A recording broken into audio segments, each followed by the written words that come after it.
Hi, I'm John Stevenson, and we've already talked about observation as we look at the text, but now we're going to move to the process of interpretation in our continuing study of biblical interpretation. As we set out upon our interpretive journey, we are faced with several fundamental questions. First of all, we ask the question, what did it mean? And remember, interpretation is asking not just what does it say, but what does it mean? First of all, we ask, what did it mean to the original characters of the narrative? Now, that's assuming we're looking at a part of the scripture that contains narrative. We're going to see a number of genres, but right now I want to speak just about narrative interpretation. For example, we might take the book of Genesis. There are characters. There's Adam and Eve, and there's Noah, and there's Abraham, and the storyline has a certain meaning to them because they were experiencing certain things. I don't stop there, though. I next go to the question of what did it mean to the author of the narrative, and that's an entirely different question. Because I might have had Adam and Eve, or Noah, or Abraham, but they weren't the author of the text. The author comes and writes at a later date. I'm assuming, just for the sake of argument, not going to go into the details, that Genesis through Deuteronomy are written by Moses. They are called the books of Moses elsewhere in the scriptures. And so I think it's appropriate to ask the question, what did these books mean to Moses as he is writing, and to his original recipients as they are reading the text? And that brings us to the next question. Not only what did it mean to the author, but what did it mean to his audience, the original recipients of those books? All books are written with a particular audience in mind, and Moses, as he's writing, has a particular audience in mind. What did this story, the different parts of the stories, mean to those original recipients? For example, we take the story of Adam and Eve. They're being cast out of the garden. And of course, we put ourselves into their shoes, or lack thereof, as the case may be, and we imagine what that would have been like. But we don't stop there.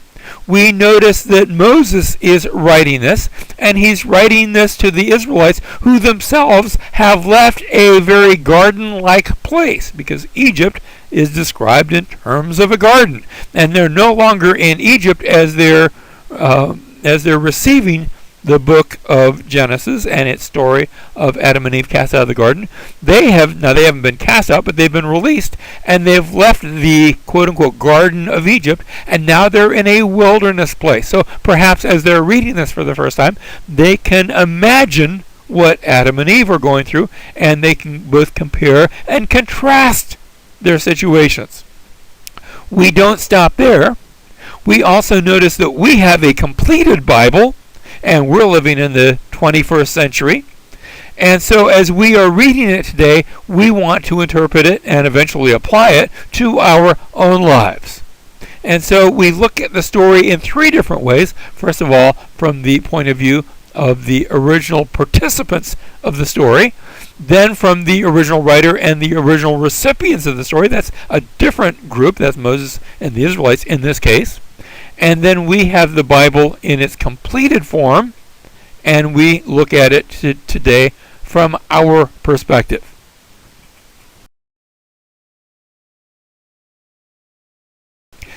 Next, we ask the question, what does it mean in light of New Testament revelation?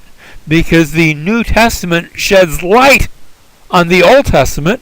It gives us a more fuller picture. It helps us to more fully understand God's completed revelation. Let's take another example. This is Genesis chapter 15. As a covenant ceremony is described, God has made some promises to Abraham, has promised that he's going to give him a son, and Abraham believed God, and it was counted to him for righteousness. Of course, the New Testament tells us a little bit about that. And so God says to Abraham, bring me a 3-year-old heifer and a 3-year-old female goat and a 3-year-old ram and a turtle dove and a young pigeon. And he brought all these to him and cut them in two. Now that sounds weird to us. But to Moses, the writer of this, and the Israelites as the recipients of this story. It's a very familiar story, as it would have been familiar to Abraham, because cutting animals involved the making of a covenant. Indeed, you didn't make a covenant, you actually cut a covenant, and that's what's taking place here. Abraham brings these animals to the presence of the Lord, and he cuts them in two. Now, what would take place? You'd cut these animals in two, and then the parties entering into the covenant would pass between the pieces of the animals, and what you were signifying is that if I don't keep my word, then may what happened to these animals happen to the one who breaks the covenant. And Abraham brings these animals, and he cuts them in two, lays each half opposite the other. He didn't cut the birds.